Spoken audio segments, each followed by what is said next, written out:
keep tuning into where my heart's desires are pulling me and calling me, even when it seems unorthodox and outside of the box. And I go, oh, a lot of people aren't going to like this, or a lot of people are going to think this is really weird. There's going to be Yeah. a lot of naysayers, a lot of critics out there who said this is not traditional or whatever. But I don't want to be traditional, and that's then I come to realize that's who I am, and that doesn't mean that somebody else can't be more traditional. There's certainly a place and people for that, but the people who um are not into it are not my people. I'll beat my drum for you. I'll sing my song for you. I'll clap my hands to the beat that transforms into. Maybe let's start there. Like how, coming from someone who left corporate to then start teaching, like just the actual act of teaching, like did you find like it was naturally to hold space for people or to lead classes, or was there Oh that no, not at all.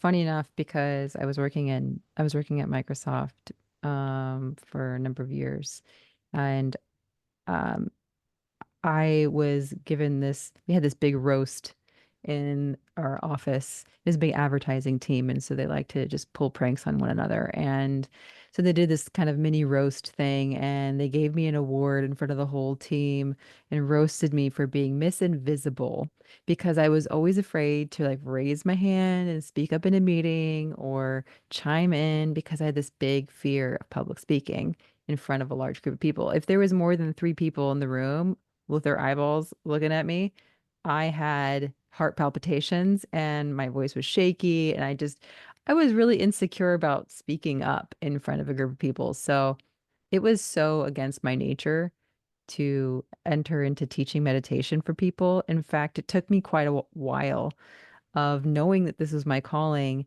and getting my feet wet, just guiding meditations for people out of my house, where it was like this safe place for me to fail or to be around just friends or their friends. And so I did that for at least a year. I taught every week out of my house, and I started to gather quite a community of people that were coming over. I was living in LA at the time. a And good place for it? yeah, until eventually I got that nudge from, friends and the universe might say to take it to the next step because I was sitting in my comfort zone too much. And I kept getting feedback from people saying, like, you're ready, stop asking for feedback, you're ready, just like that's that sign you need. So I had to go with that. And I started teaching at the Den when that first opened in Hollywood, the meditation studio. And the first couple weeks, it was actually quite brilliant because, there was only Unplugged Meditation Studio, which was in Santa Monica, and then all of a sudden the Den opened up. This was, a number of years ago, and now there's like a lot more meditation studios popped up everywhere. But at the time, it was sort of a new thing, and so to get people interested, there was 2 weeks free classes, free 2 weeks membership, and so tons of people came in through the doors those first couple weeks. And I remember when I showed up to teach one of my classes in the first week, and I got there and they said, there's 40 people sitting in the room. Oh my God. I had not had that many people in my house. So instantly I went, okay, okay, don't have a panic attack. Yes. And that was not the energy I wanted to bring to guide other people in being more peaceful. It's pretty ironic. So That's I actually started the class by having everyone do 5-second inhales, 5-second exhales, like an even breathing practice for 5 whole minutes. And that was a really bizarre way for me to open a class. I just said, hi, everyone. We're going to start with a breathing practice.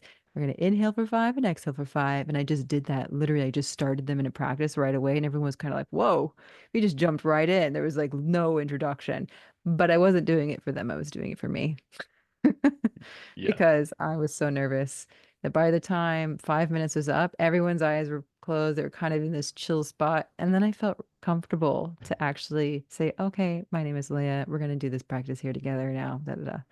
So, anyhow, that was a little Yeah. um, That's a tool great, that no, I it's a used. great, there's a great lesson there. Exactly. It's like if you're really feeling that nervousness. It's like, how do you help yourself ground, especially when you're in front of a group of people?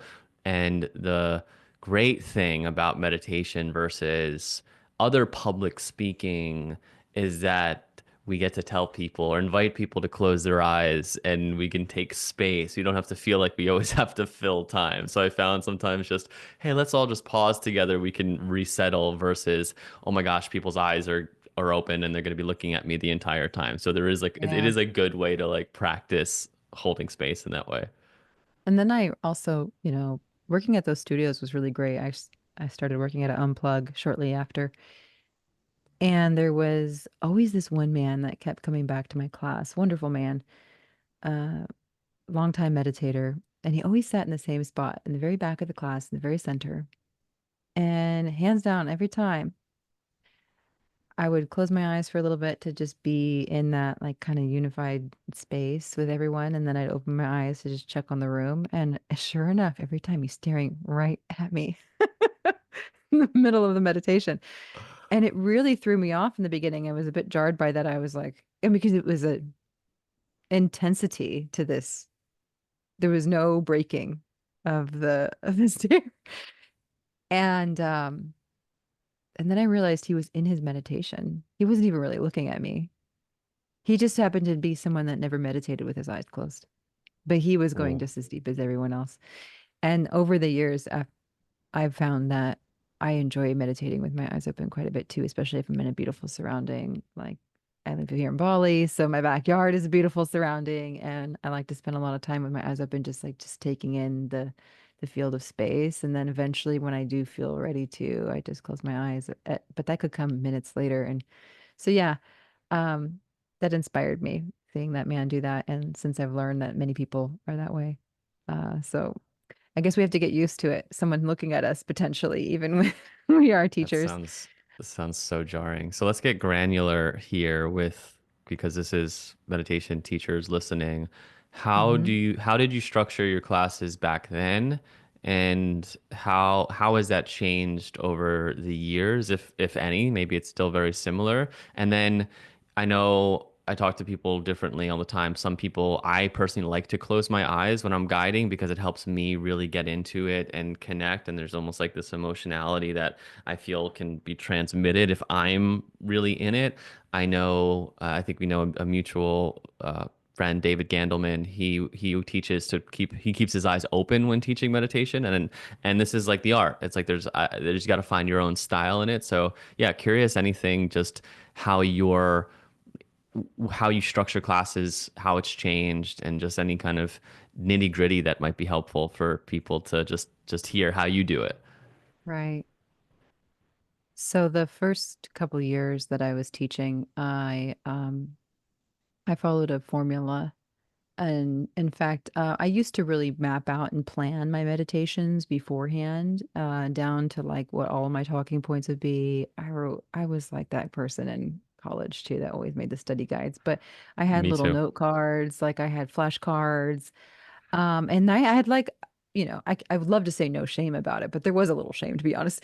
But I Did would you look bring at them? them. Because I would always feel like Yes. Oh, I would yes, I write would look them. at them. I would write them, but they were just for like me, and just having them near me Yes, I like had them was a there. crutch. But I never. It was too dark in the room for me to actually, at least in the studio I taught at, like it was always too dark where I couldn't really read it if I needed to. But the fact that I had them there helped me feel like okay, they're there.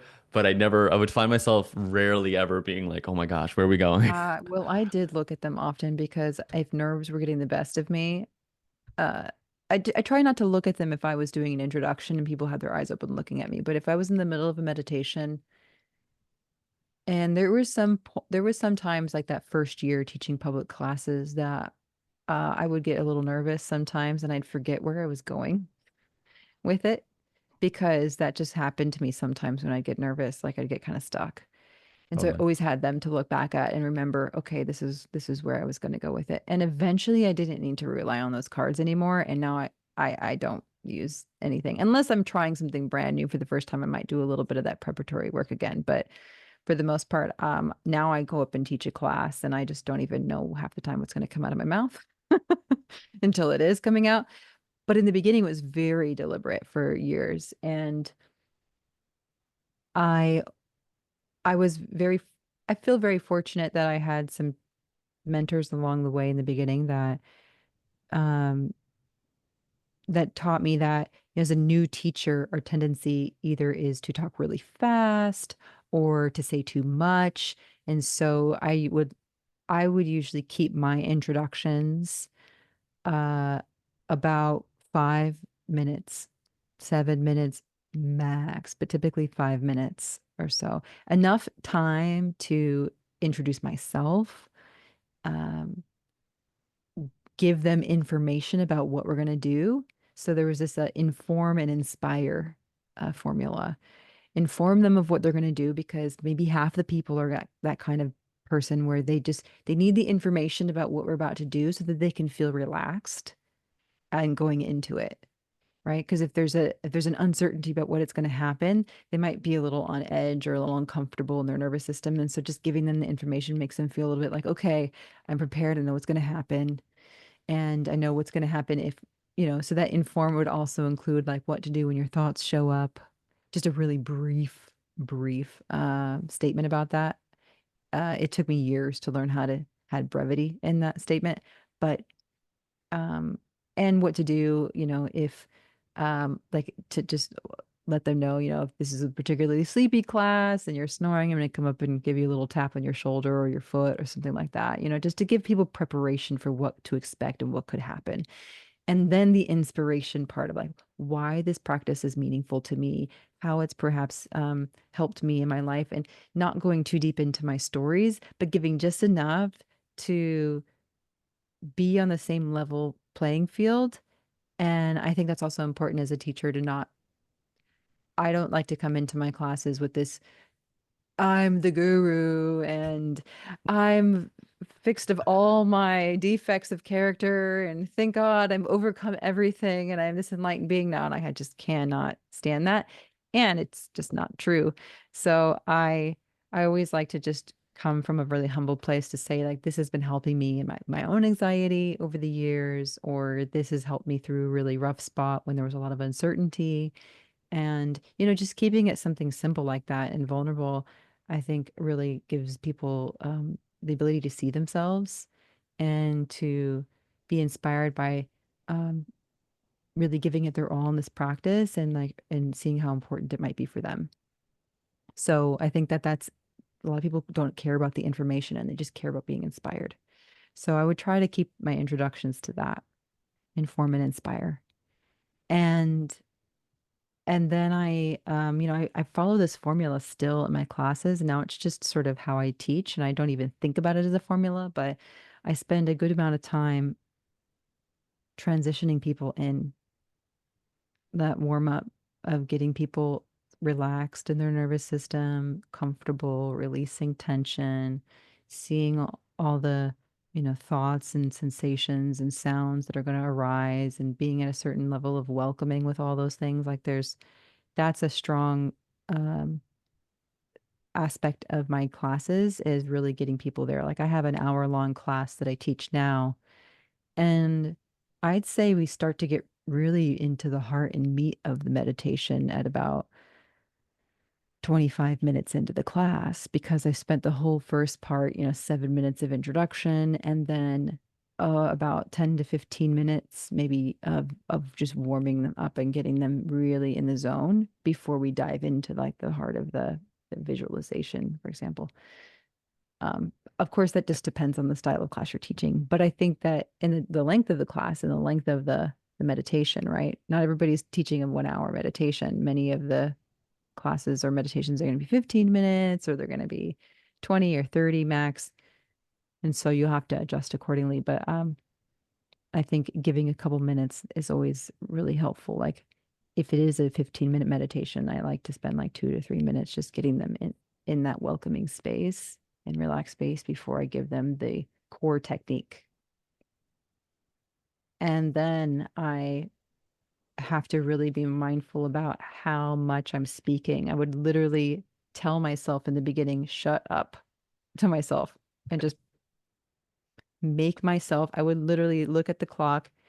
I had a clock app on my phone and I would watch the seconds go by because I would make myself wait for 60 seconds. or 90 seconds before I'd say something again. And if I just followed my own urges, I would have talked after like 10 seconds because I was uncomfortable with the silence when I was holding space originally in the beginning. Now I'm very comfortable with the silence.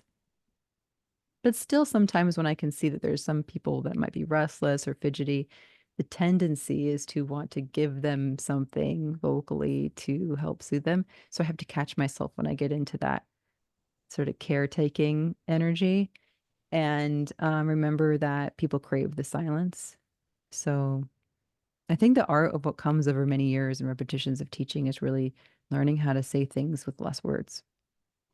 Just there's just such an emphasis on that. It's so hard, and I find myself, yeah, continually using way too many words. It's like I need to hear my sound of my voice or something, and um, yeah, that's something that I've been thinking about more. I do a lot, unfortunately, I do a lot less in-person teaching nowadays. So it's a lot of recording, but trying to easier when it's recording to create space. But Yeah. I find for people out there, if you don't have a clock, typically you would have a clock like in the front of a class to see seconds. But if you take I think like 3 or 4 slow breaths or like 30 seconds. And so if you can just give yourself permission to take 8 in some ways and trust that that's going to give your spaciousness, but it's so hard to yeah, to be and to be in that silence. So I'm glad that yeah, I want to just emphasize that part. Yeah. And of course, like, there's so many types of meditation out there. I certainly am not giving a lot of space when I'm guiding a yoga nidra class or when I'm guiding a guided visualization. I might, depending on the visualization, like sometimes I'll be guiding quite a bit until a certain point when I let their mind's eye take over.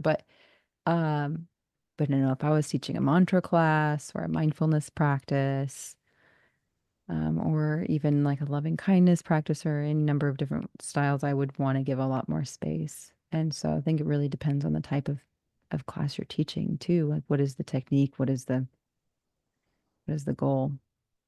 Um, it's just it's so fun because teaching meditation, there's such an art to it that is this unlimited things to learn and grow in as a teacher, I think.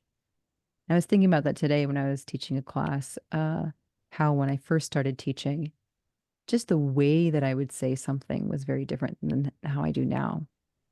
And I think that became with the comfort of speaking in front of people when that grew, when my confidence grew, when I got over the fear of speaking, and I just really settled into this comfort within myself.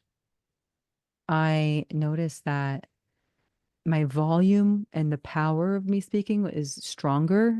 I mean, I use a mic because I teach in such big rooms now, but uh I don't have to use one. I certainly can tap into the power here and project my voice without feeling like I'm shouting. And I was always so afraid of coming across as shouting in the beginning when I started teaching. And it never really came across that way to anyone, even though to me it seemed that way. And the feedback would always be, speak a little louder. It's hard to hear you in the back in the beginning when I would teach, because when I would lead the meditation, I would go totally into it. And I wouldn't realize how my volume would get lower and lower. And that's part of the reason why now I open my eyes every once in a while to remember to come back and just check on the room and just check on people. And I tend to be a little bit more sensitive to energy of, I think a lot of people that come to this calling of teaching meditation are sensitive to energy, but to just sense intuitively what the room might need. And sometimes speaking to a particular someone in the room, they might not realize it, but probably they feel it. And so I do that sometimes too. So I do a mixture of, I don't do the full David Gandelman. That's going to be the new thing now, the David Gandelman. Just keep your eyes open the whole time. I coined that, David, if you're listening. But That's great. I I I open my eyes every periodically and check the room. And then I find it easier, like you, to go into my experience sometimes with my eyes closed. So I really like to be in the meditation with people while I'm guiding it because there's a certain transmission that comes through when you are in that space, that meditative experience yourself, that just does not happen if you're not in it. It does not come across the same way. Your tone, everything, the presence, it shifts and it really invites people to meet you there, you know? So that's one of the most important things I try to get across to my teacher trainees and our teacher training is that really feel it. I don't want you just speaking from a script. Sure, look at your notes. If you want to read something, connect with it, read it, feel it, then speak it.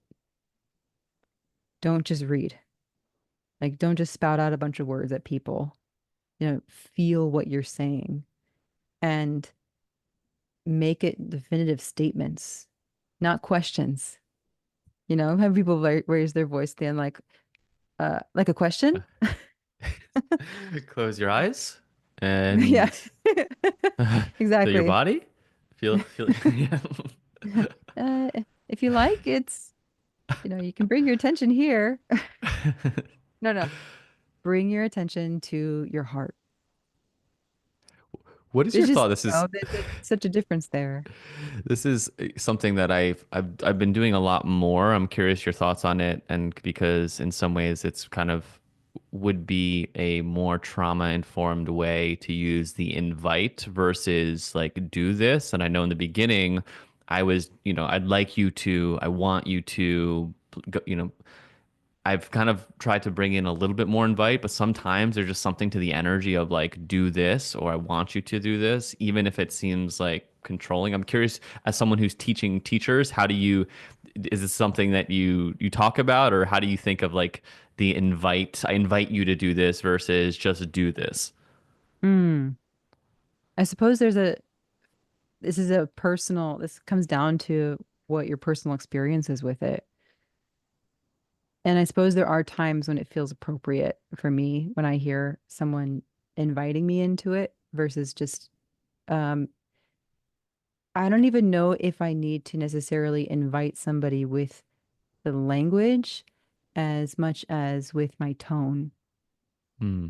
And so I think there's so much that can be said just in the tonality of how we say something that is the difference between being a demand or like um, in, I don't know, some sort of hard instructions versus a gentleness to guide your attention to your heart, you know, guide your attention to your heart. That's that. Like, there's two different ways that you can say Totally. that, and it's gonna. I don't know. I think that times when I've heard too much of the invitation, as you put it, like it can come across as almost feeling a little unsafe because there's too much.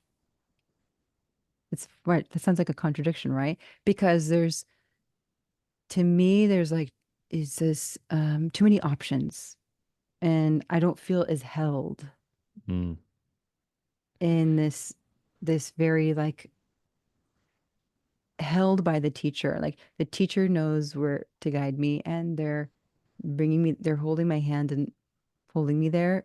They're holding my hand there versus they're kind of just saying, well, go here if you want or go there if you want. And then it's up to me. And, Yeah. if I'm a particularly restless person or if I'm struggling at all with wondering like, am I doing it right? Am I doing it wrong? What's the right way to go? Which is a lot of people come in with that mindset.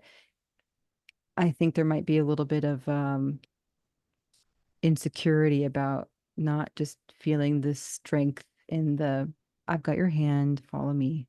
Let's go this way. There's like an And, analogy. you know, I'm sorry, continue.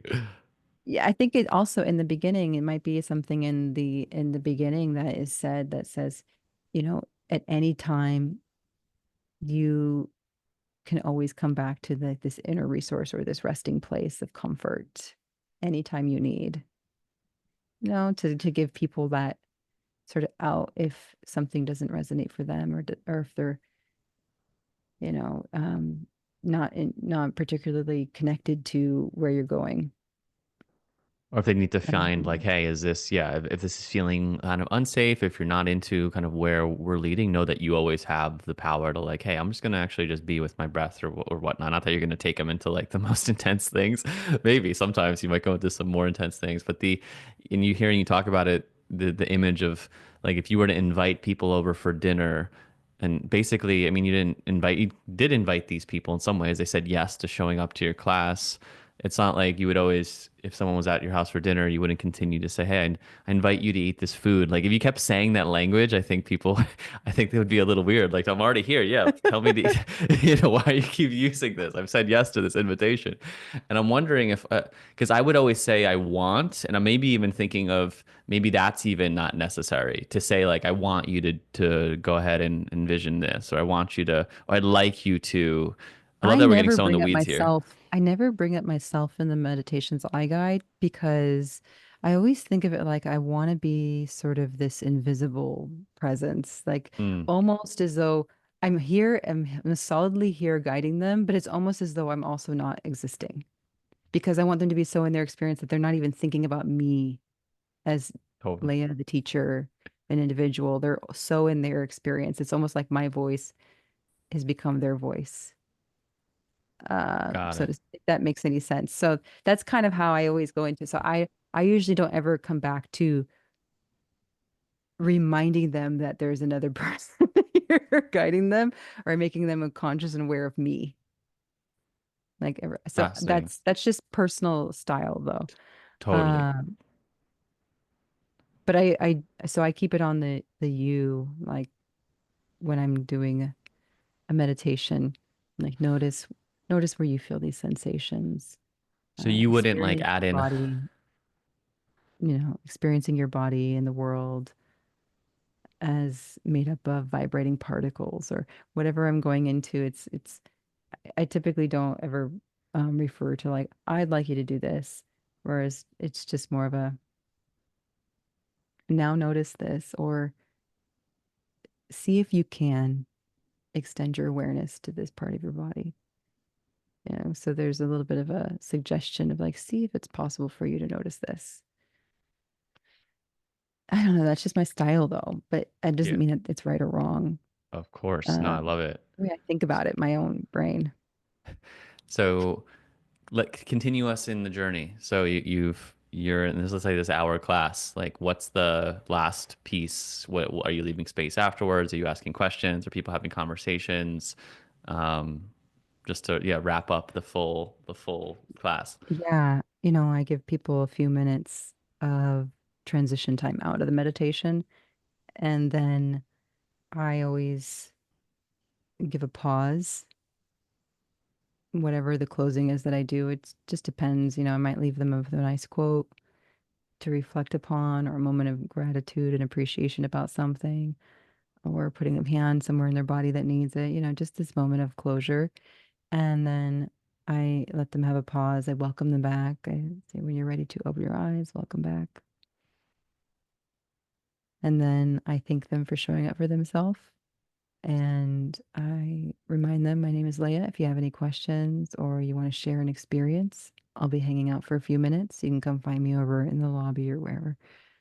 I have some resources here for you if you want to take those home, etc. Like, and then it would be a time when I'd give like a little share if I have an offering or something, but I keep it extremely short. Like I have a retreat coming up in Japan or a teacher training coming up in May, and here's a flyer up here if you want more information or come find me if you have questions.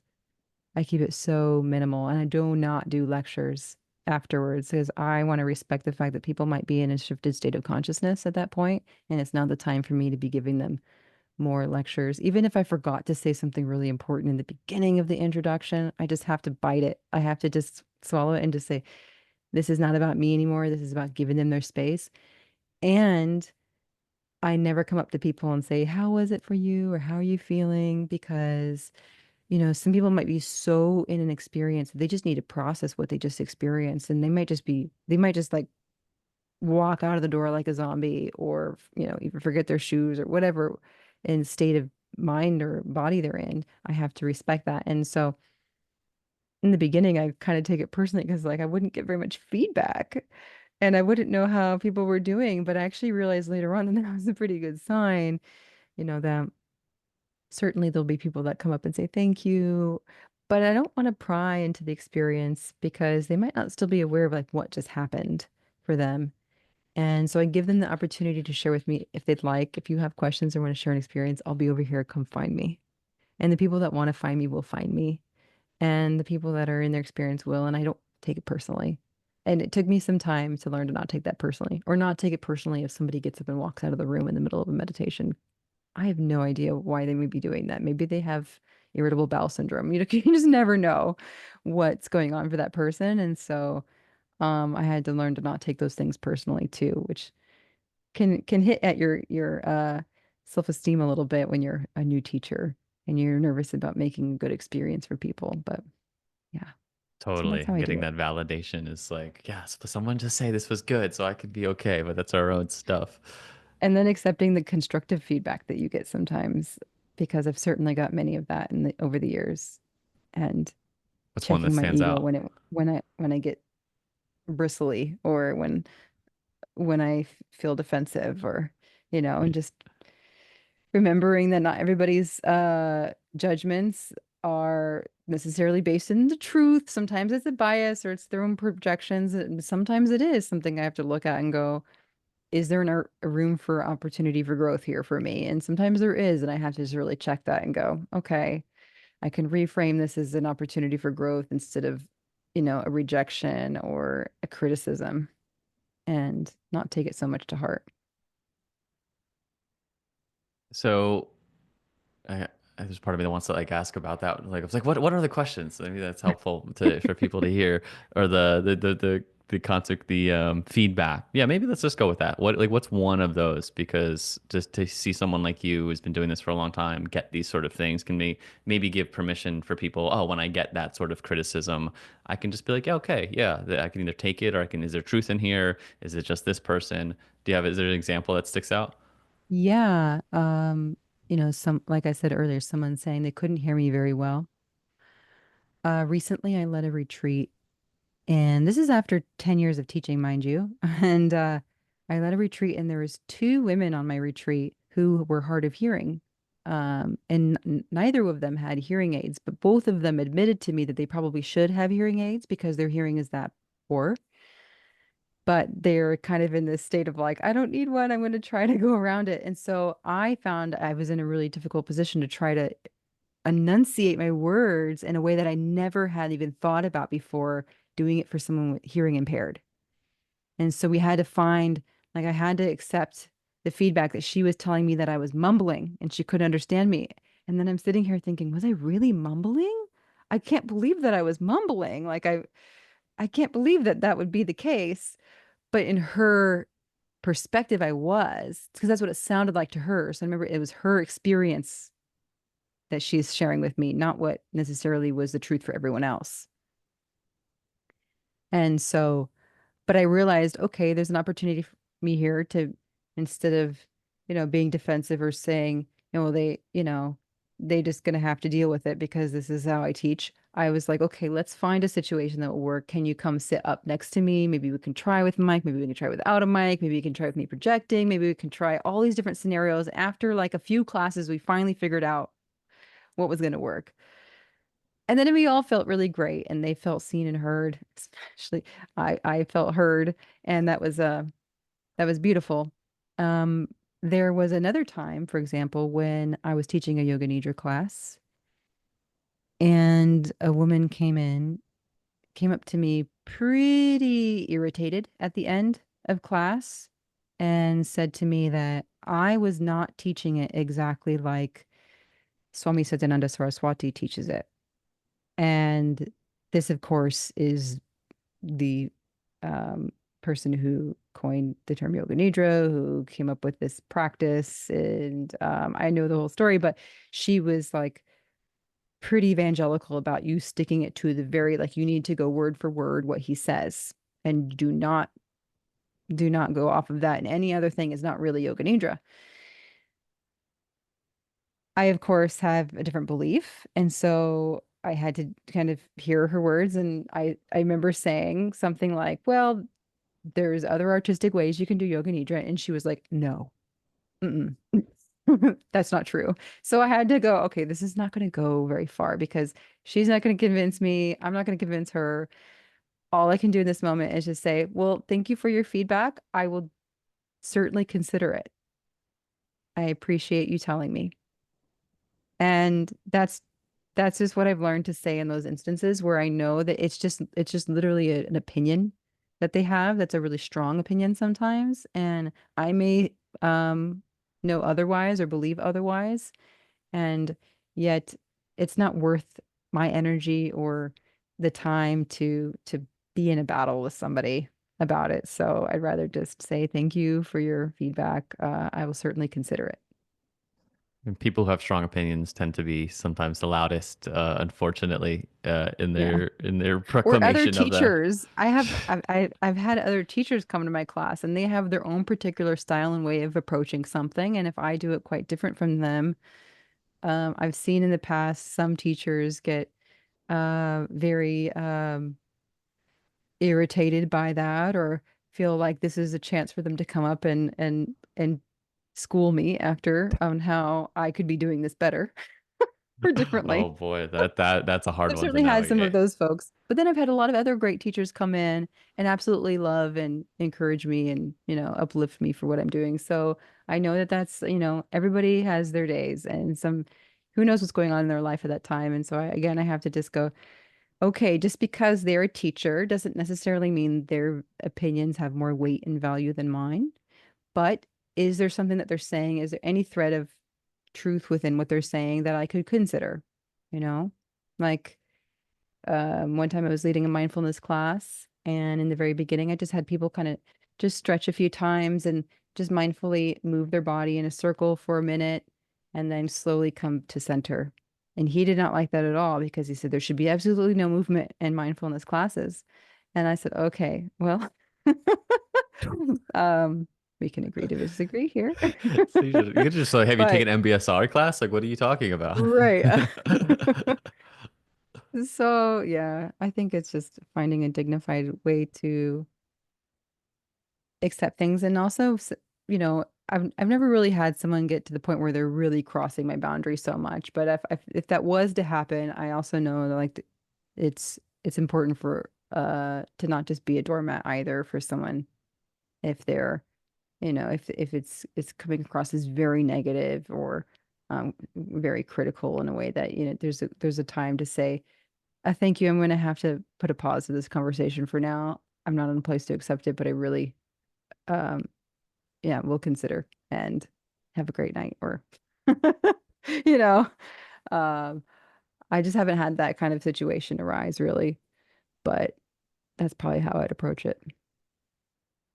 At the yoga barn, how did you moved to Bali, like, did you know you had a place to go teach? Like, how do you get that opportunity? And then I'm also curious, what's it like to teach? Because I can imagine, I don't know, you can correct me, that people come to Bali and it's like, I gotta go to the yoga barn. It's like a thing that I'm doing. And so you're probably teaching a lot of people that aren't there for like, they're coming in, they're in Bali for whatever, and they're leaving. So what's it like? Do you have a core group of people, or do you find like it's always shifting and it's just like the style that Mm, you're navigating? yeah.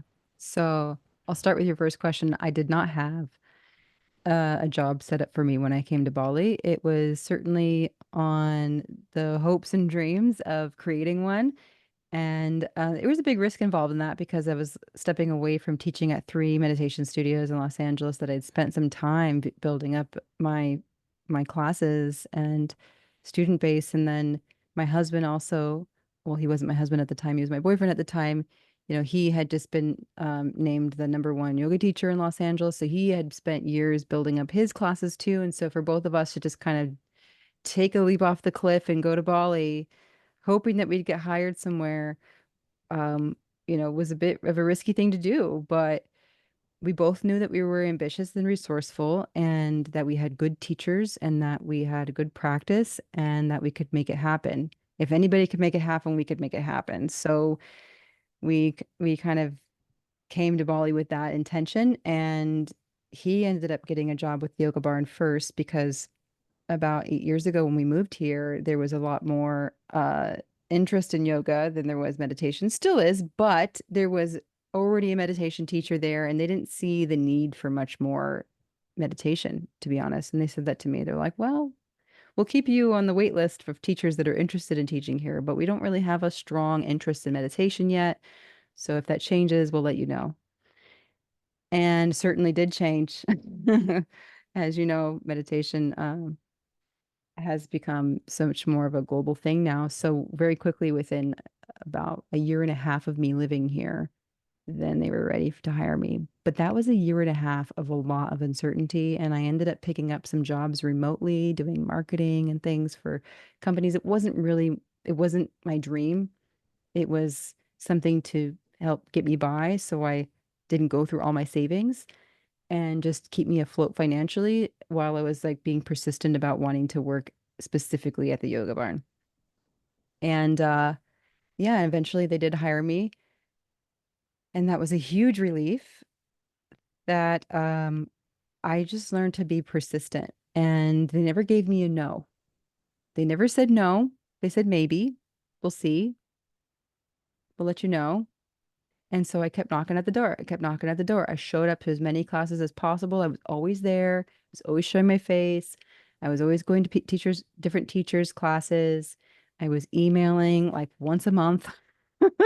I was saying, hello, I'm still here. I'm still interested. Like, can we meet up? Can we chat about it? I have some ideas. Or I would just come and bring them things to think about how I could benefit them or just show them that I'm here to stay. I'm part of this community. I'm not going anywhere, and I'm really interested. Um, and then I started recruiting my teachers to send them emails of recommended me.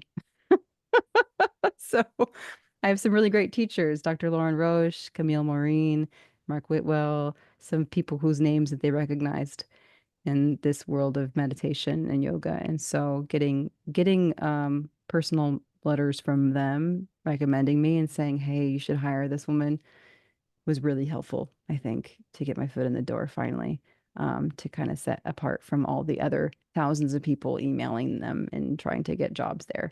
Because it is a world um, renowned yoga studio and meditation studio. And there are plenty of people who come to Bali and they're like, oh, I'm just going to stay here and work here. But yes, so it's not so easy to get your foot in the door, but with persistence, I think a lot of more things are possible than we realize. And that's how it's been for us when we go travel around the world. My husband and I have led workshops and trainings all around the world, and I can't even count. I don't even remember the number of countries now. But before we go travel somewhere, we will usually get recommendations from friends of who knows studios in those locations. We will reach out several months in advance, maybe 6 months in advance, and say, "Hey, we're coming to this town. We work at this studios. Here's a list of all of our offerings and workshops that we could bring to you. We'd love to do a workshop there." And we just keep being persistent again until they say no. And so sometimes we've had to follow up like 7 or 8 times with a studio, and and then eventually, it happens, especially if it's a popular studio, like maybe in Byron Bay or somewhere in the world, like um, London, or a place where is a competitive marketplace for yoga and meditation. It's important to be really persistent and then have everything, make it easy for them. Like, here's all of our collateral, our images, we have workshop descriptions, we have, testimonials, we have all the things to make it really, really easy for you to just put this together for us and promote it to your studio. And so that has been, I think, where some of the corporate background and business background has come in to help me as a teacher, because I already had a solid sense about being organized and knowing how to manage myself in projects and be persistent, follow up with people, and just have that kind of professional etiquette, and know to, like, my job is to make things easier for them, not like they owe me favors. I want to give them a favor here. And so come with that mindset. That's really important to think that Okay, so a lot of people just say, "Oh, I sent one email and they didn't respond, and then that's it." And then Right. realizing that we need to, yeah, we need to continue to be top of mind, and that's also kind sometimes for them. They're busy, they have a lot going on, depending on who you're reaching out to, right? And so to just it shows that you're actually interested. It's almost like I know some people that won't even respond to anyone until they've emailed them twice because it shows like, oh, actually you are caring, you're thinking about this rather than putting it on me. So I think that's just Yeah, important for anyone. and like who do you know that is a student there or that works there or that are friends with those owners? Like this is sort of like networking, job searching 101. And we don't think about doing that in this industry as much. But if I was in the tech industry, which I was before, and I wanted to get a job at a tech company, I would be looking on LinkedIn and figuring out who worked there and what people were on these teams. And I'd be having conversations and I'd be figuring out the right person to talk to. And if I did know somebody that worked there, I'd be getting warm introductions. And so, I think about that when it comes to finding work in this industry is like, have have a resume, have warm introductions, figure out how you can connect with those people and be persistent, not annoying. There's a fine line, but I think we can be more persistent than we realize, and especially women, I think have generally speaking, um, are less direct than a lot of men are. And just by maybe perhaps society and how we were raised or the nature of being feminine is um, we're less likely to be as direct and continue to go for it. And so, because we're more concerned about like, I don't want to come across as too needy or too this or that, but there's a way to handle it where we just show like I'm very interested and I'm not giving up, I'm showing up and I'm here to support you. So let's find a win-win. Leah, some people might be listening to this and be like, wow, she's teaching at this world-renowned studio in Bali, like this beautiful epicenter of yoga, meditation, wellness. We didn't get a chance to talk about your app because we went all into the nitty-gritty, which or the app that you work with. Yeah. Um, but I'm wondering, like, to an outsider, it looks like, okay, she's crushing it. She's really doing this work in the world. And just in this moment, like what are you challenged by? Like where are the challenges showing up for you around whether it's work or personal navigating? Oh, so interesting. Um, yeah, because now I've been working with the Balance app for 6 years and I have hundreds of meditations there. I'm really, really proud of the work that I've done with this company and the team. It's not my app, but I am a very big part of it and very invested in the the organization. But and having worked at I've been teaching meditation now for 10 or 11 years.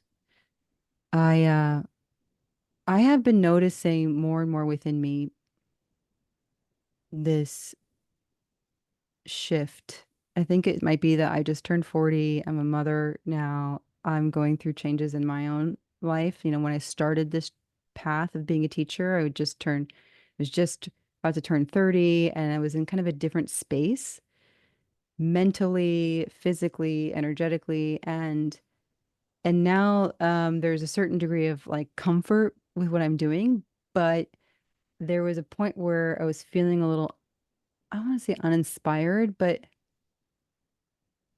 like there needed to be a shift in how I was teaching and what I'm teaching and what I'm guiding people. And it needs to really be following my own personal journey. And my own personal journey for me is so much about self-love right now and so much about connecting to my feminine essence, healing my feminine, healing my masculine, and um and inviting movement as a part of that. That when I was still just continuing to teach the same things I was teaching over and over, maybe mindfulness or yoga nidra or a visualization class, like it, I needed to start switching, like, what am I guiding people through that is really following the journey that I'm taking. And so I have started to weave those elements into what I teach now. And I've started to create new classes and new offerings. And I've started to step into more of active styles of meditation where I might be blindfolding a bunch of people in a room and having them dance and move their bodies to really intense music while breathing and feeling into all their energies. And I've been bringing in all those elements of things that I'm learning that are personally helping me into the meditations. And I just find it both very fulfilling, and it's kind of revived that passion, that fire that I first had those first few years when I was teaching that um hadn't died necessarily, but I just wasn't feeling the flames of that passion so much because it became very normalized what I was doing. It became very like I became very used to it and very comfortable with it, but I needed to I needed to revive something in me. And so now that's what I'm doing.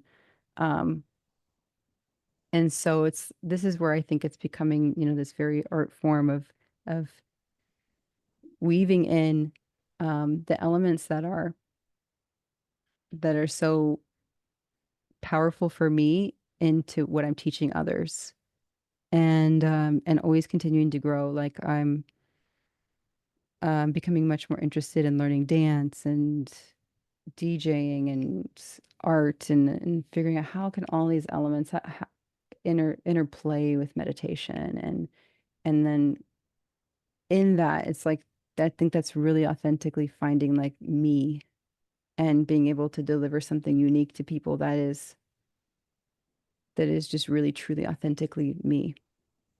And people can Um, feel that too. yeah, Yeah, in a way, like if you're like feeling maybe bored with something and it's like, okay, you're not as connected to it as you once yeah, were, that it might not be coming through as potently as I'm really lit up by this.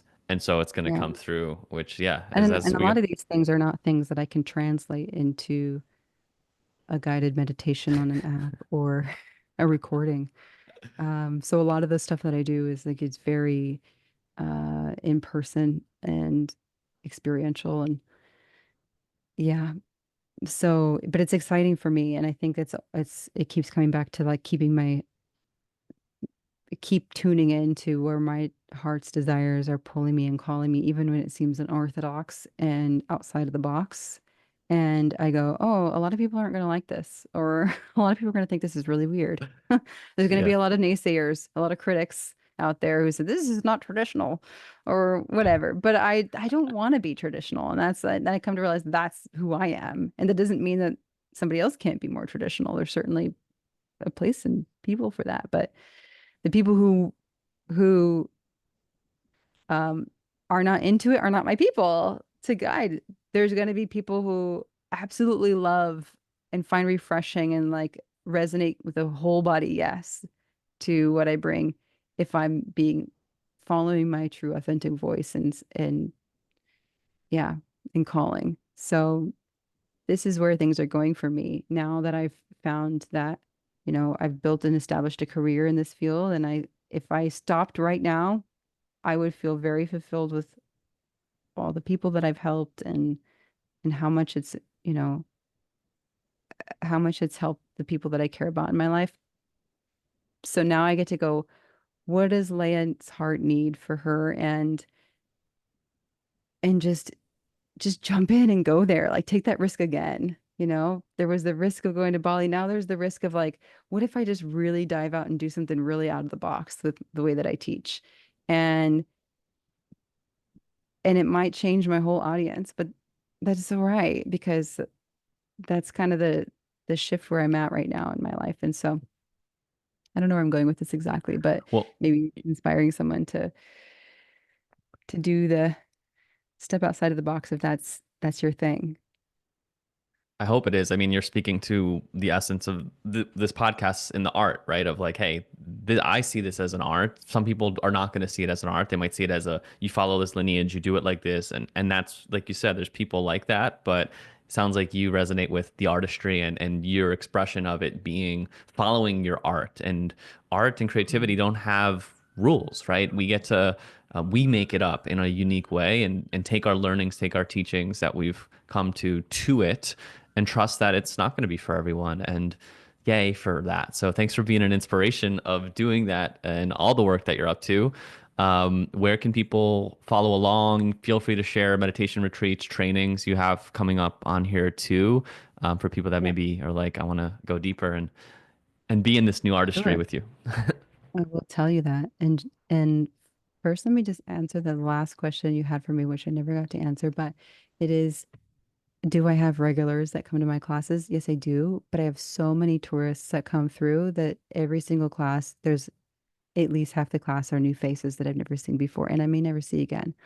So I can't tell you how many like tens of thousands of people I've met, but because there's just sometimes 1,000 people a day come through the yoga barn, and it's quite something. But so I have to sometimes keep it to what's suitable also for beginners, but still gives enough meat for the people who are coming back again and again. And that's a tricky thing to do.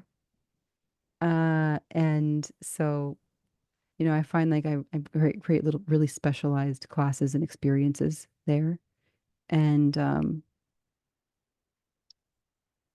and I just have to know that I'm gonna show up with the same level of heart and care and commitment to people, no matter if they're strangers or if they're people coming back again and again, and make myself available to them if they want to reach out to me, you know, over Zoom or over email later on. And sometimes I'll get an email from someone. They're like, I came to your class 2 years ago and it really made a difference in my life. And I just want you to know that. And I'm like, wow, that's great. I would have never known that, if they didn't reach out and tell me because I don't see them again. So people just go off in the world and like, see ya. Yeah. Good luck on your journey. So anyhow, yes, speaking of reaching out to me, you can reach out to me through my website is my name, Leah, Leah, Did I say Santa Leah again? I might Cruz. have. No, no, no, it's fine. uh, But Americans pronounce it Leah, but it's Leah Santa Cruz.com. And I'm also on Instagram. You can type in my name or you can put my handle is at Lesant, Lesant. And I have all my the information there in my link in my bio with free resources, meditations I've recorded that I give away for free, links to the Balance app, and my upcoming teacher trainings and retreats. Yeah. Amazing. Well, Leia, thank you so much. I know it's late for you. I feel like I got to like a third of maybe what I wanted to talk about, but we just went deep on like the granularity of like the classes, which I think is great and super valuable for people. So thanks so much for wanting Yeah. to explore And and take happy the to come time. back again if you want to dive into other aspects with me Yeah, too. Yeah. I think we should make that happen. Cool. All right. Take care, Thanks, friends. Lou. See you next Yeah. time.